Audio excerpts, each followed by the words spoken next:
Hey guys, welcome back to Kranti English YouTube channel. My name is Iqbal Ahmad.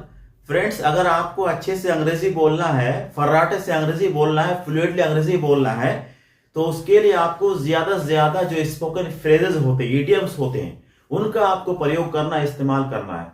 जो normal verbs होते हैं, गो, like, dance, इन सब का प्रयोग करके आप कभी भी फ्लुएंटली अंग्रेजी नहीं बोल सकते हैं, धड़ल्ले से अंग्रेजी नहीं बोल सकते हैं। फर्राटे से अंग्रेजी बोलना है, धड़ल्ले से अंग्रेजी बोलना है, तो ज्यादा से ज्यादा वो इडियम्स, वो फ्रेजेस जिनका इस्तेमाल अंग्रेजी बोलते समय बहुत ज्यादा होता है, उनका आपको प्रयोग करना, इस्तेमाल करना है। तो आज के इस वीडियो में आपको हम कुछ बहुत ही ज्यादा महत्वपूर्ण इडियम्स और फ्रेजेस सिखाने वाले हैं। इनका प्रयोग करके आप अच्छे से अंग्रेजी बोल सकते हैं, धड़ल्ले से अंग्रेजी बोल सकते हैं। तो वीडियो आपके लिए बहुत ज्यादा महत्वपूर्ण होने वाला है। वीडियो को आखिर तक वॉच जरूर कीजिएगा। तो ये स्पोकन इंग्लिश का ये कुछ इंपॉर्टेंट फ्रेजेस हैं और बेसिकली ये प्रेपोजिशनल फ्रेजेस हैं। जो सबसे पहला वाला है वो है इन lieu of. In lieu of का मतलब होता है के बदले, है ना। इसका मतलब क्या होता है? के बदले। इंग्लिश में आप बोल सकते हैं इसका मतलब होता है इंस्टेड या फिर इंस्टेड ऑफ, के बदले। आइए जरा से एक एग्जांपल लेते हैं और एग्जांपल के माध्यम से इसका मतलब क्या होता है, हम सेंटेंस में इसका यूज कैसे करेंगे, प्रयोग कैसे करेंगे, वो क्लियर हो जाएगा। एक एग्जांपल लेते हैं। For example, I would like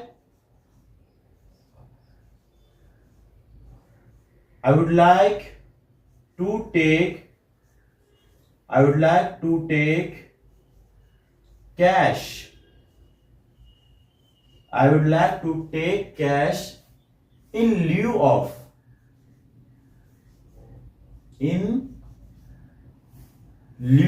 of gifts.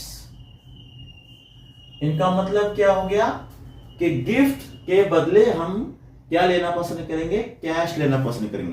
क्या लेना पसंद करेंगे? कैश लेना पसंद करेंगे। आप ये भी बोल सकते हैं, जैसे हम लोग बोल सकते हैं ना कि सजा के बदले आपको इनाम दिया जाएगा, तो कैसे बोलेंगे?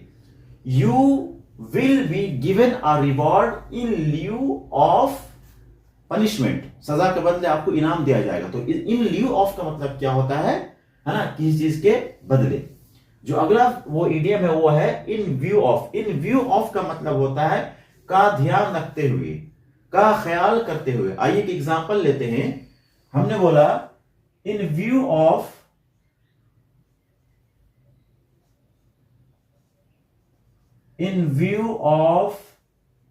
द लॉन्ग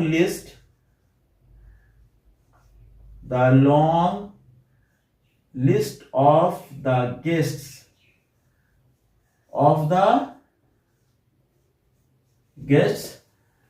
I arranged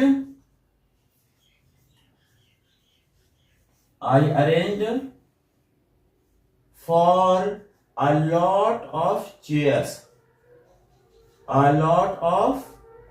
इसका मतलब ये हो गया कि जो मेहमानों की जो लंबी लिस्ट है उसका ध्यान रखते हुए हमने क्या किया? बहुत सारी कुर्सियों का इंतजाम किया। आप बोल सकते हैं कि in view of the poverty of this village the government has taken some good steps, है ना। इस गांव की जो गरीबी है उसका ध्यान रखते हुए गवर्नमेंट ने कुछ अच्छे फैसले लिए। तो इन व्यू ऑफ का मतलब क्या होता है? का ध्यान रखते हुए, का ख्याल करते हुए। जो अगला जो इडियम या फ्रेज है वो है in the course of. In the course of का मतलब होता है के दौरान, के दौरान। एक एग्जांपल लेते हैं। For example, in the course of the examination. In the course of the examination,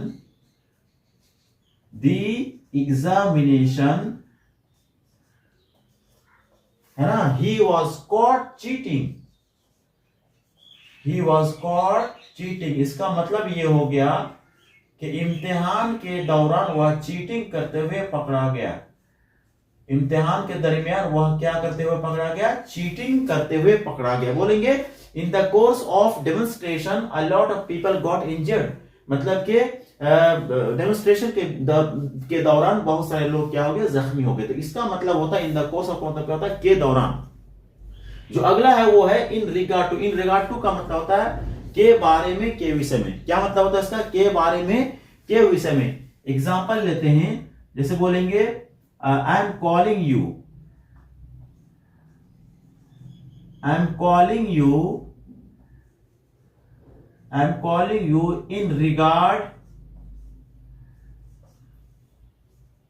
regard to your request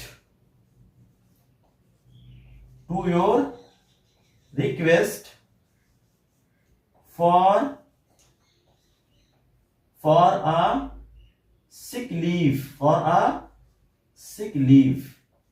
मतलब ये हो गया कि आपने जो सिक लीव के लिए जो आपने, है ना, बीमारी की जो छुट्टी होती है उसके लिए जो आपने रिक्वेस्ट किया, उसके सिलसिले में क्या कर रहे हैं, आपको हम क्या कर रहे हैं, कॉल कर रहे थे। इन रिगार्ड टू का मतलब है के बारे में, के विषय में। जो नेक्स्ट है वो है इन अकॉर्डेंस। इन अकॉर्डेंस का मतलब विद का मतलब है के अनुसार, के मुताबिक, के अनुरूप, है ना, किसी चीज के अनुरूप। For example you will have to wear clothes, you will have to wear clothes in accordance with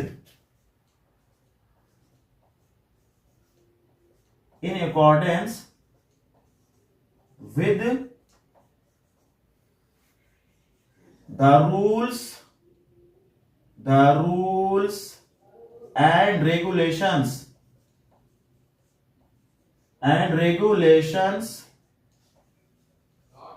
of the institute। मतलब ये है कि इंस्टीट्यूट के जो रूल्स और रेगुलेशंस है उसके अनुसार, उसके मुताबिक, उसके अनुरूप क्या करना पड़ेगा, आपको कपड़ा पहनना पड़ेगा। अगला जो फ्रेज है, इडियम, वो है in compliance with. In compliance with का मतलब होता है क्या, का पालन करते हुए। कंप्लाई एक वर्ब है, उसका मतलब होता है पालन करना। तो इन कंप्लायंस विद का मतलब होता है का पालन करते हुए। For example in compliance with his wish, in compliance with his wish, he was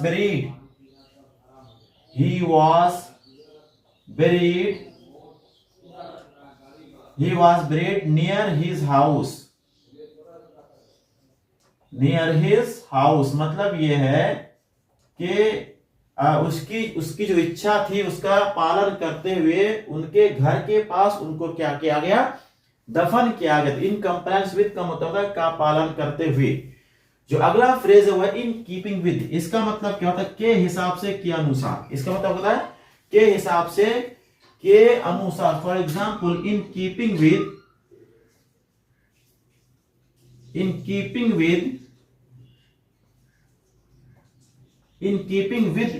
with your personality,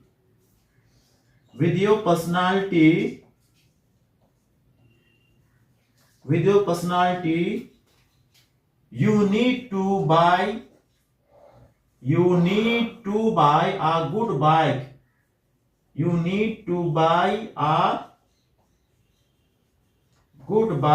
मतलब ये हो गया कि आपकी जो पर्सनालिटी है उसके हिसाब से, उसके अनुरूप आपको क्या है, एक अच्छी बाइक खरीदने की जरूरत है। तो इन कीपिंग विद का मतलब क्या होता है, के हिसाब से, है ना, के अनुरूप।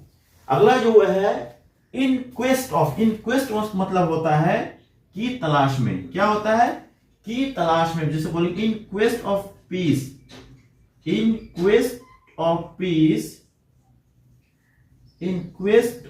पीस, है ना, I can do anything.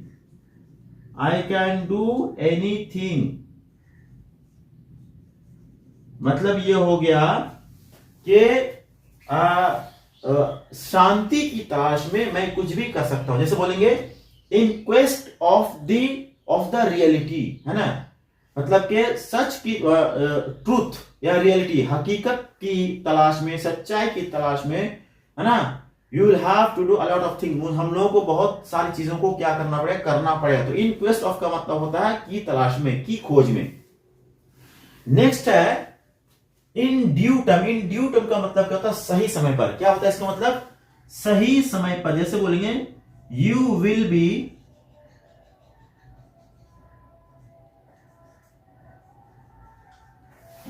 B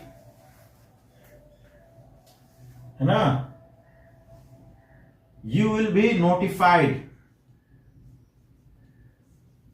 You will be notified, है ना, according, sorry, you will be notified about the syllabus, about the syllabus in due time. In due time मतलब ये हो गया कि सही समय पर आपको सिलेबस के बारे में क्या कर दिया जाएगा, नोटिफाई कर दिया जाएगा, है ना, उसके बारे में आपको बता दिया जाएगा। जो नेक्स्ट है वो है इन दिस रिगार्ड या फिर इन दैट रिगार्ड, मतलब इस सिलसिले में या फिर उस सिलसिले में या फिर इस विषय में या फिर इस मतलब कि उस विषय में, है ना। एक एग्जांपल लेते हैं, जैसे बोलेंगे in this regard, in this regard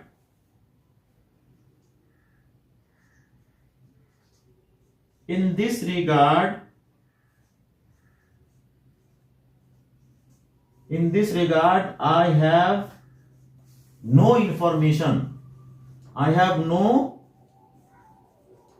information, मतलब ये हो गया कि इस सिलसिले में, इस विषय में हमें कोई इंफॉर्मेशन नहीं है। आप ये भी बोल सकते इन दैट रिगार्ड, जो भी कह लीजिए, इन दिस रिगार्ड या फिर इन दैट रिगार्ड का मतलब क्या होता है, इस विषय में या फिर उस विषय में, उस विषय में। अगला जो इन ड्यू कोर्स, इसका भी वही मतलब होता है जो इन ड्यू टाइम का मतलब होता है। इन ड्यू कोर्स उचित समय पर, क्या होता है, उचित समय पर। जैसे बोलेंगे you will be provided you will be provided what you need, है ना, what you need